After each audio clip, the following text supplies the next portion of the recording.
फूटा घड़ा। बहुत समय पहले की बात है।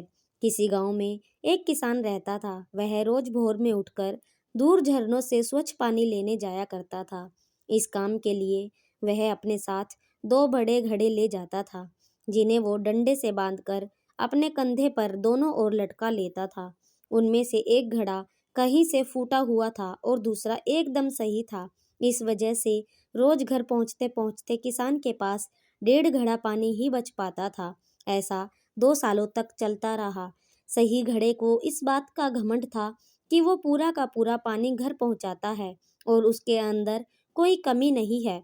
वहीं दूसरी तरफ फूटा घड़ा इस बात से शर्मिंदा रहता था कि वो आधा पानी ही घर तक पहुंचा पाता है और किसान की मेहनत बेकार चली जाती है। फूटा घड़ा ये सब सोचकर बहुत परेशान रहने लगा और एक दिन उससे रहा नहीं गया। उसने किसान से कहा, मैं खुद पर शर्मिंदा हूँ और आपसे क्षमा मांगना चाहता हूँ। क्यों? किसान ने पूछा। तुम किस बात से शर्मिंदा हो? शायद आप नहीं जानते, पर मैं एक जगह से फूटा हुआ हूँ और पिछले 2 सालों से मुझे जितना पानी घर पहुँचाना चाहिए था, बस उसका आधा ही पहुँचा पाया हूँ।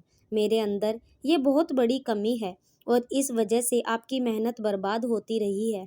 फूटे घड़े ने दुखी होते हुए कहा। किसान को घड़े की बात सुनकर थोड़ा दुख हुआ। वह बोला, कोई बात नहीं, मैं चाहता हूँ कि आज लौटते वक्त तुम रास्ते में पड़ने वाले सुंदर फूलों को देखो। घड़े ने वैसा ही किया। वह रास्ते भर सुंदर फूलों को देखता आया। ऐसा करने से उसकी उदासी कुछ दूर हुई, पर घर पहुंचते पहुंचते फिर उसके अंदर से आधा पानी गिर चुका था। वो मायूस हो गया और किसान से क्षमा मांगने लगा। किसान बोला, शायद तुमने ध्यान नहीं दिया। पूरे रास्ते में जितने भी फूल थे वो सब तुम्हारी तरफ ही थे। सही घड़े की तरफ एक भी फूल नहीं था। ऐसा इसलिए क्योंकि मैं हमेशा से तुम्हारे अंदर की कमी को जानता था और मैंने उसका लाभ उठाया। मैंने तुम्हारी तरफ वाले रास्ते पर रंग बिरंगे फूलों के बीज बो दिए थे। तुम रोज थोड़ा थोड़ा करके उन्हें सींचते रहे और पूरे रास्ते को इतना खूबसूरत बना दिया। आज तुम्हारी वजह से मैं इन फूलों को भगवान को अर्पित कर पाता हूँ और अपना घर सुंदर बना पाता हूँ। तुम ही सोचो, अगर तुम जैसे हो वैसे नहीं होते तो भला क्या मैं ये सब कुछ कर पाता? दोस्तों, हम सभी के अंदर कोई ना कोई कमी होती है, पर यही कमियां हमें अनोखा बनाती हैं।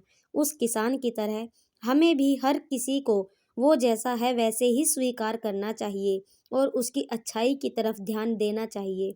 और जब हम ऐसा करेंगे तब फूटा घड़ा भी अच्छे घड़े में मूल्यवान हो जाएगा।